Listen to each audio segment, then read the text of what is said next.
It's Wednesday, and you all know what that means. That means once again we have AEW Dynamite. As you know, this is the go home show before this coming Sunday, Revolution. A lot of things could happen before then. As you know, this particular day on Dynamite is the final Dynamite where the world gets to see Sting one last time before his big match in Revolution. So we're going to have a lot of reviews on this one for sure. But first things first, we're going to take a trip to Japan for the latest GLEAT show for version 9. Now, there's going to be a lot of special matches, but however, we do have for the main attractions, I believe we have a UWF Rules match. And of course, the main event is going to be, of course, the G-Rex Championship. Hayato Tamura defends his belt against SBK.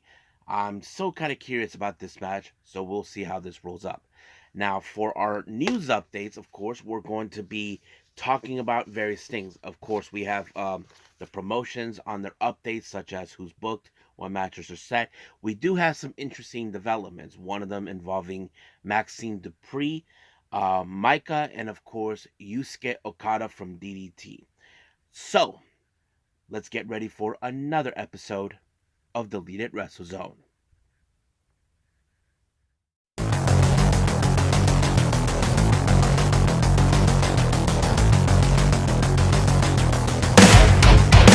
Are you ready?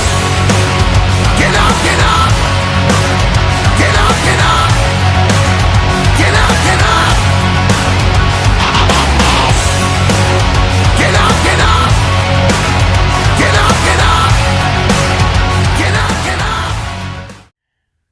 Welcome everybody to Deleted Wrestle Zone, all things that is pro wrestling with AEW, NXT, New Japan Pro Wrestling, TNA, the National Wrestling Alliance, various promotions, wrestlers, matches, and championships. I am your host, J Rod here. So, if you are new to the channel, welcome. This is a channel where we do a lot of pro wrestling reviews from various promotions, not only here in the United States, but also in Japan, Mexico, Canada, Europe, the UK, anywhere in the world where pro wrestling is not as big, but it continues to grow. We also do discussion videos, talk about various topics such as the wrestlers themselves, the promotions, factions, storylines, whatever we want to talk about. We also do more news updates. If I'm unable to put it on this episode, I can put it on a separate video by itself. We also do real-timing news updates to keep you guys on alert what's going on in the world of pro wrestling. We also do the Unagi Sayaka Watch and various other cool things as well. So if you like what you see, please subscribe to us. So click on that subscribe button. You'll be getting a lot of daily reviews and other cool stuff on this channel. But if you like this episode, please give us a like on the like button or a nice comment in the description down below. Now, we got all introductions out of the way, folks, so let's begin with our very first review, and this is from GLEAT version 9.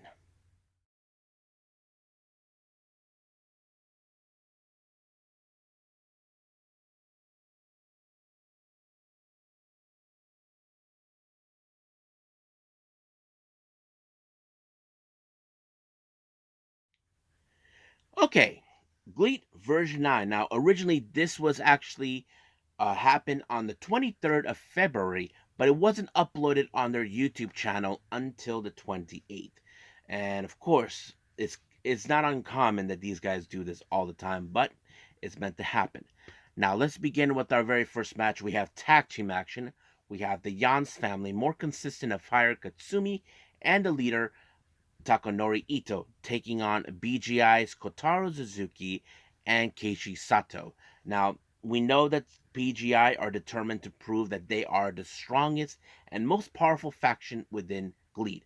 However, Jan's family are one of the most fun factions, and of course, they're still growing despite the fact that Fire Katsumi is one of their latest addition. I'm sure many fans are enjoying it.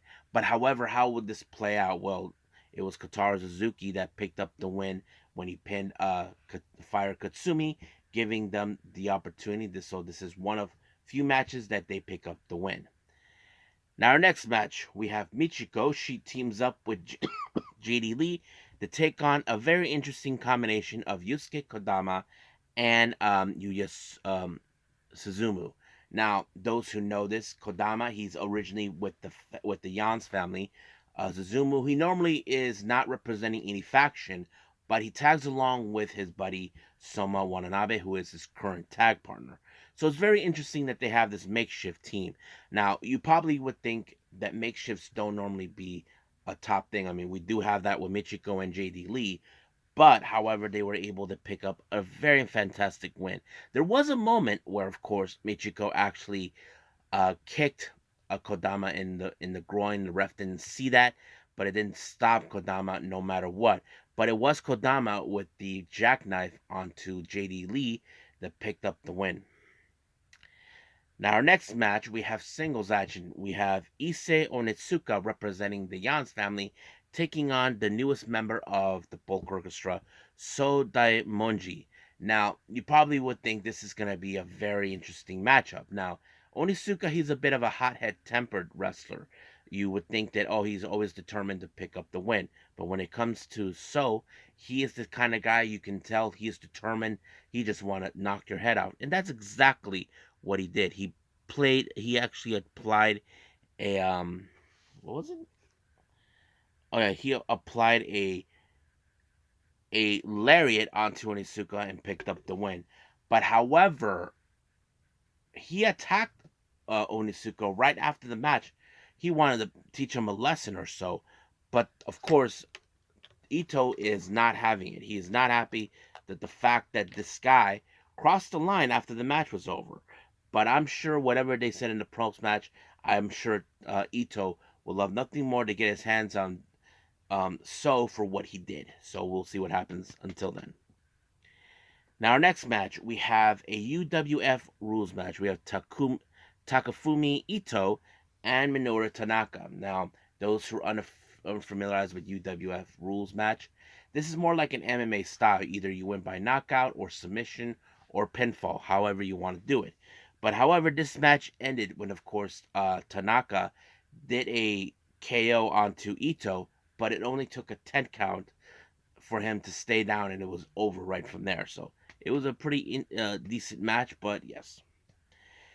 Now, our next match, we have an interesting tag match. We have Tetsuya Izushi teaming up with Seki Ikimoto. Very interesting. I know these two have tangled before, but they have to coexist now because they are facing against BGI's Hartley Jackson and Kaito Ishida. Now, in the past, we know that Ishida and Izushi had tangled with each other before. Ishida, who always claims that he is, pardon my language, the shit. He claims that guys like Izushi are just nothing but dreamers who will never succeed. But we have seen some success with Izushi in the past. He was able to apply a armbar onto Jackson and picked up the win. However, it seems that his tag partner Ikimoto was not happy with the result. I think he felt that Izushi should not have used an armbar or whatever the case was. But there was a promo about those two talking. However, I wouldn't be surprised that if we do see what's his name, Ikimoto and Izushi face off each other. That is something I could definitely concede. Now, our next match, we have Soma Watanabe taking on, what's his name? Takuma. Now, it was a very impressive match, but the one thing that was crazy um, is when Soma Watanabe and Takuma were out in the apron. Now, if you are a pro wrestler in general, like if you guys wrestled, you know for a fact the apron is a much tougher thing. But one thing that happened is Soma Watanabe did something, I don't know what they call it, a monkey flip onto Takuma, and he went outside the ring. I don't know if he hit real hard, but it was like, wow, holy crap. But in the end of this match, it was in fact Watanabe with the drop kick onto the face of Takuma to pick up the win. So yes, so that's how things end in this match. Now, our next match, we have a very interesting combination. Now, we got all the guys involving GLEAT, consistent of Kaz Hayashi, Jun Tonsho, and Shima. They take on the guys coming all the way from All Japan Pro Wrestling, Seigyo Tachibana, Yuma Aoyagi, and Jun Saito. Now, you would think that, yes, these guys are invading the turf. It's no secret that they have tangled across each other. But it was Jun Saito with a choke slam onto Kaz Hayashi, Antoncho, to pick up the win. However, those who've been aware, I mentioned this before, Jun and his brother Ree had to vacate the G Infinity titles. Now, I'm sure June felt that, they did not want to let this happen, but they had no other choice. So we'll see what happened. But Masato Yoshino, who you may or may not remember him, he was one of the top talents in Dragon Gate, appeared, and he actually did something. I don't know. I'm going to presume it has something to do with the um, with the tag title. So hold on, I'm gonna pause it for a little bit. Okay. Okay. So anyway, I'm going to presume that Masato Yoshino is going to do something about the tag titles. Now I don't know what it is. We know they're vacant at the moment. We know that Kaz Hayashi and Shima made a play for those belts, but we'll see what happens. So I'll keep you guys updated on that when new information comes around. Now, our next match, well, these two guys, well, El Lindaman can't stand the other guy. So it's El Lindaman versus Kuroshio Tokyo, Japan, or as those who know him from NXT Level Up, Ikemenjiro. Now, you ask yourselves this, why does he hate him? Simple. Ikemenjiro is not an ordinary wrestler. Now, you can say he's a goofy, funny dude, in the way he acts, wearing the jacket and all that. But throughout the entirety of his entire entrance, he likes to greet his fans, have a bit of fun. But El Lindaman, he's like saying, "I'm not here to play games, pal. I'm here to kick your ass." That's the kind of man El Lindam is. I mean, look, there's nothing wrong with having a bit of little fun. But when it comes to wrestlers like El Lindaman, it's more like, I'm not here to BS. So that's what it was. Now, you would think Ikemenjiro will try to use his whatever tactics, well, not dirty, but more whatever ways to pick up the win. It would have done his favor, but unfortunately, it didn't do any well because it was Elden the Man with the German suplex that allowed him to win. I'm sure Elden the Man is saying to himself, "Finally, I got back at that creep for what he did." I mean, he probably would think that this is going to be the end of it, or does he think that this is satisfying? But I don't know. But we'll see. Now, our next match, we have a very interesting match. We have members of Strong Style, Junji Takehiro Yamahiro, Seiki Yoshioka, and T-Hawk. They take on Bulk Orchestra's Kazuma Sakamoto, Chek Shimatani, Quiet Storm, and Ryuichi Kawakami. Now, these two factions, if you guys are well aware, Strong Hearts and Bulk Orchestra have been top rivals since day one, since they first started. So it's always been the case for Bulk Orchestra saying, who is the number one faction? For them, they feel they are number one. But of course, BGI stepped in saying that Strong Hearts have been one of the most strongest factions in the world. But however, it was Yoshioka who picked up an impressive win when he pinned Chek Shimatani. So I thought it was pretty good. I enjoyed it. Now our next match is our main event, the G-Rex title. The SBK takes on Hayato Tamura. I have to say, SBK, who I've seen him in Dragon Gate, I didn't think so much of him because I didn't think he had what it takes. But man, a guy of his size can hang with guys like Tamura. I mean, Tamura, he is a powerhouse wrestler. You would think that he will use all of his might to pick up the win. And that's exactly what he did here. All of his might allowed him to pick up the win against SBK, but it was the strong ass lariat that allowed him to do that. So, Tamura retained the belt. We don't know who will be the next challenger, but I'm sure we'll be waiting for that until the right timing. So I think that's pretty much it right now with the promotion GLEAT. I believe it's time for our last and final review, and that is AEW Dynamite.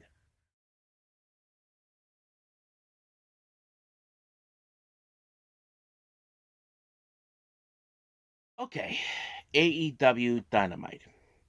It started out with Hangman Page. Now, last week, we weren't sure about the situation because he looked more like he was hurt. and all this. So he put out a promo to divulge what's happening. And then, of course, the one person who seems happy with the injury was none other than Swerve, because he will love nothing more than see Hangman Page like, hey, take a hike, pal. It's my time. Your time is done. But Samoa Joe, him and all this stuff. But once, here's the thing, Swerve, who is saying that he will make his destiny come true at Revolution, that he was attacked by Hangman Page, he got swerved by Hangman. So I don't think Swerve actually saw this one coming. So basically, and Samoa Joe liked what he saw. So basically, I don't know if Swerve didn't think this true, that he will love nothing more than see Hangman Page not win this one, but we'll see how things will be for him when we get to Revolution. Now, during an interview, Renee Paquette was there. Young Bucks, as you know, they are in on the hunt for Sting. However, she wanted to know the whole thing with Ric Flair. What was that all about? Uh, well, they kind of did not divulge too much of it, but we'll see what happens. Now, our next match, we have the BCC, Claudio Castagnoli, Bryan Danielson, and Jon Moxley taking on FTR and Eddie Kingston. Now, don't forget Bryan Danielson, who's been on edge saying that he can't stand the fact seeing Eddie Kingston with a title that he felt he does not deserve. That's always been the case. But we know that they will face each other for the Continental Crown title at Revolution.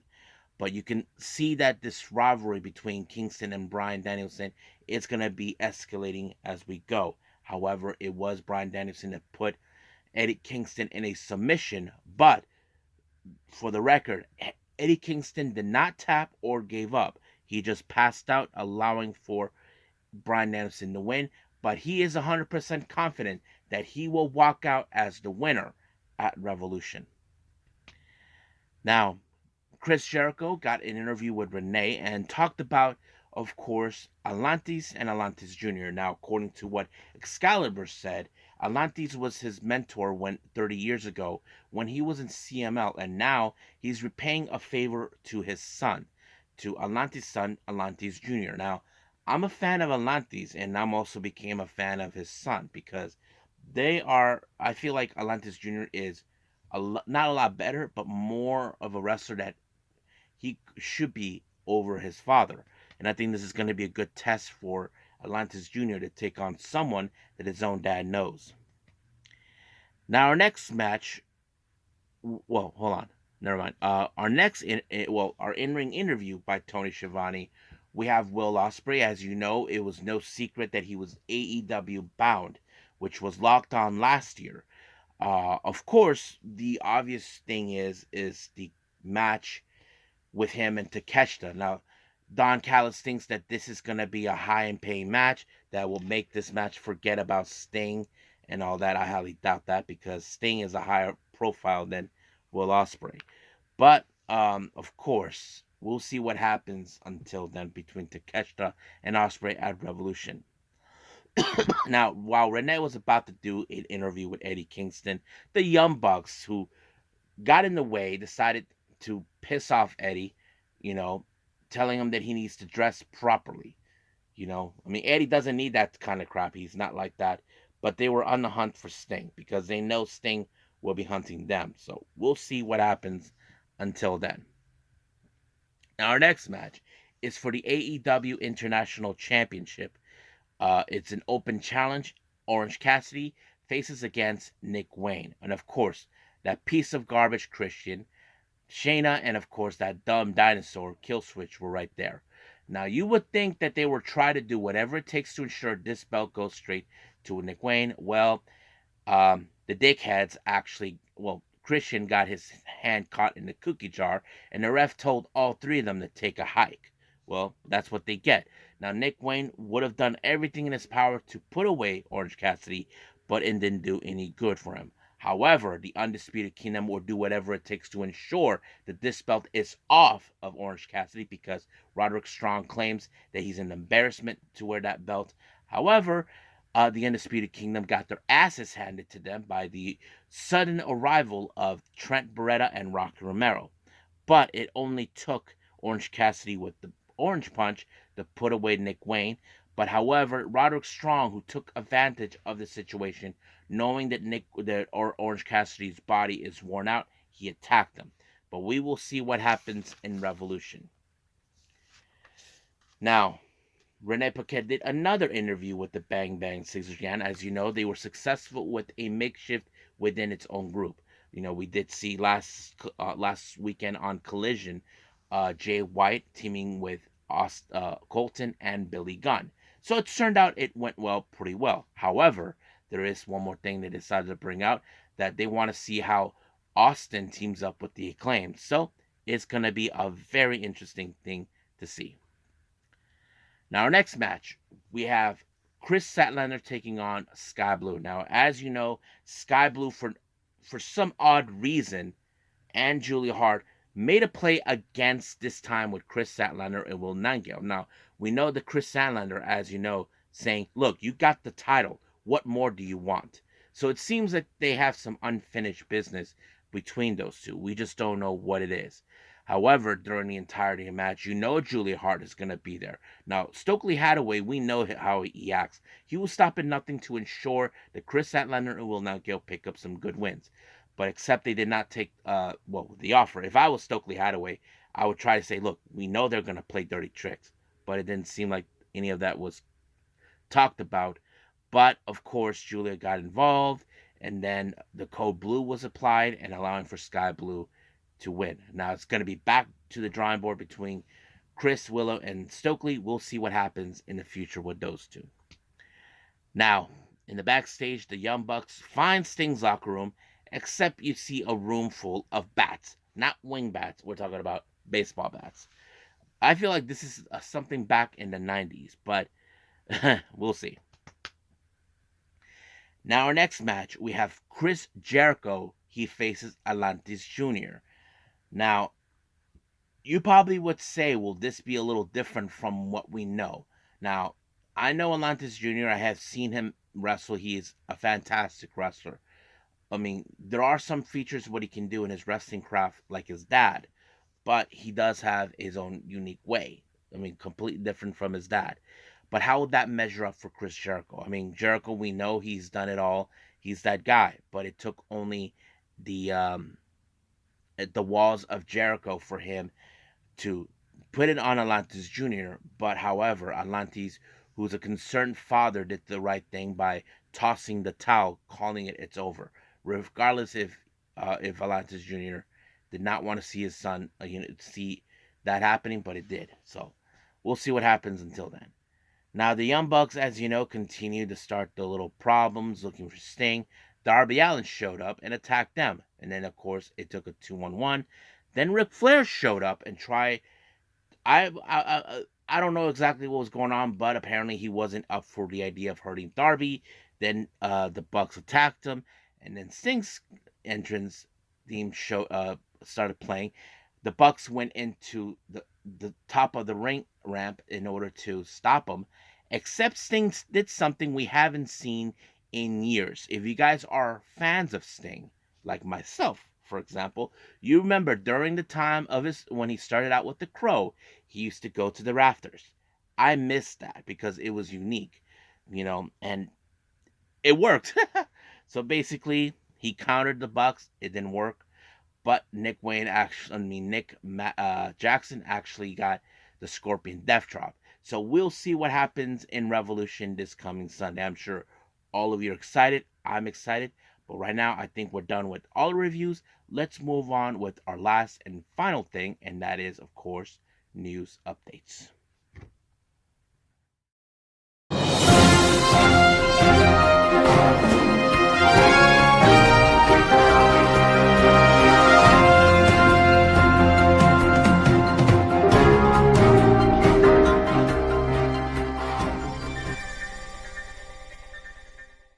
Okay, news updates. Now let's start with the promotion stuff. Basically, MLW has announced a debut that will happen on War Chambers on the 29th of March. Now, as you know, I mentioned Unagi Sayaka will be making her debut there. However, she's not the only Japanese wrestler making her debut. We do have the Ichiban Sweet Boy, Kosei Fujita, will be making his debut.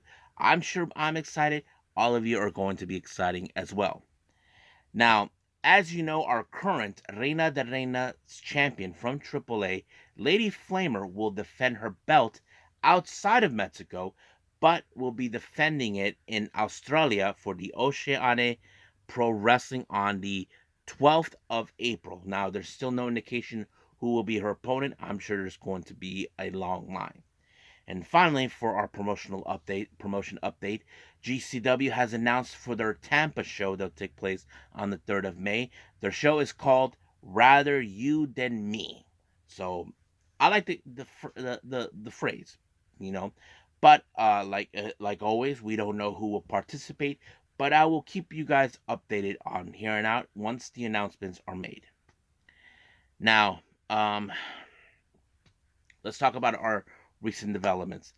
I have to say, we have seen situations like this when it comes to fans, who they booed, who they cheered. Well, apparently during a live show, Maxxine Dupree, for some odd reason during a live show, was booed by the fans. I mean, look, we know that wrestlers like her, they grow, they learn, and they get better at what they do, but it still makes no sense why. However, Rhea Ripley, Becky Lynch, and if all of the ladies in the women's locker room defended her, they feel ashamed that people like them are cheering for a woman who is trying to get better in the wrestling ring. And I agree with Rhea Ripley.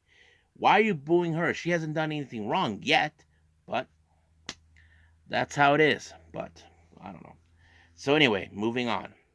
Now, as you know, Maika, as you know, is the current Wonder of Stardom champion, or the Red Belt champion. Apparently, she is pissed. Now, many of you would ask me, why is she pissed? Simple. It appears Julia's departure from Stardom has been the top of the discussion throughout all the news outlets. Now, people would think it's not a big deal, but it is. I mean, I don't know how many of my subscribers out there are Julia fans. I mean, you probably say it is a big deal that she is leaving Stardom. I mean, she's a top star there. But for Maika, she feels like, hey, I'm right here. I'm the champion. She's leaving. That's nothing. So she feels that Julia is taking the spotlight. Now, there was one thing that kind of got me into question about this. Now, bear with me, folks, okay? Let's say, for example, despite Julia leaving Stardom, her popularity grows in Rossi's promotion. Let's say, for the sake of the argument, that even if Maika is the top champion and Julia continues to rise, do you think the media is going to divert their attentions towards Julia? I would say it is a possibility. Now, not to take away anything from Maika. I mean, she's talented, not to mention trained by Taka Michinoku. But to me, I feel that Maika will never be in that same kind of level as either Julia, Mayu Iwatani, Io Sky, Kairi Sane. I don't think she'll ever be in that same level. And I think, in my honest opinion, not to make things worse or try to, make things negative, but deep down, I feel that Maika will always be in the shadows of Julia. And I think that's going to be a tough pill to swallow. I mean, I understand that she is telling the media, stop talking about her departure is not a big deal. Focus on me. I'm the champion. I mean, people are treating this, it is a big deal.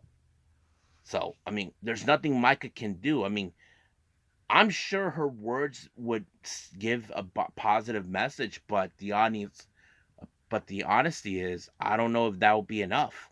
I mean, I do feel bad for Maika that all the attention is going to Julia still, despite the fact she's leaving. I mean, look, it's not her fault. It's not her fault, but like I said, I don't think she will be in the same level as Julia, and I think that's going to be a tough pill to swallow for her, but we'll see. Now, if you guys are big fans of DDT Pro Wrestling, then you may have heard the shocking news.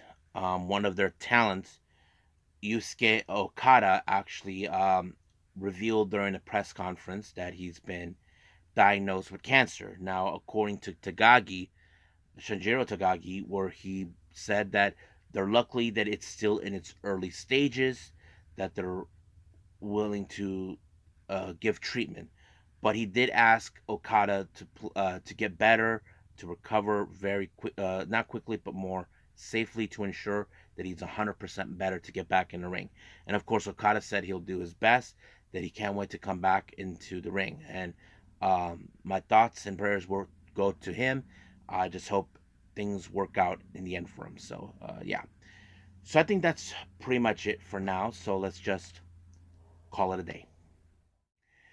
Well, I hope everybody enjoys this episode. Coming up, we do have TNA and Ring of Honor, so I'm looking forward to reviewing those two shows. I haven't decided yet if I'm going to be reviewing another one before then or maybe not, depending on how things are working out for me. But at the moment, at this time after this episode, I am going to be releasing another Unagi Sayaka watch video, and I hope everybody enjoys that one. But we'll see what happens until then. But for now, I will see you guys in the next DWZ time, same DWZ channel. I must bid all of you adieu. So, goodbye, and have a nice day. Bang.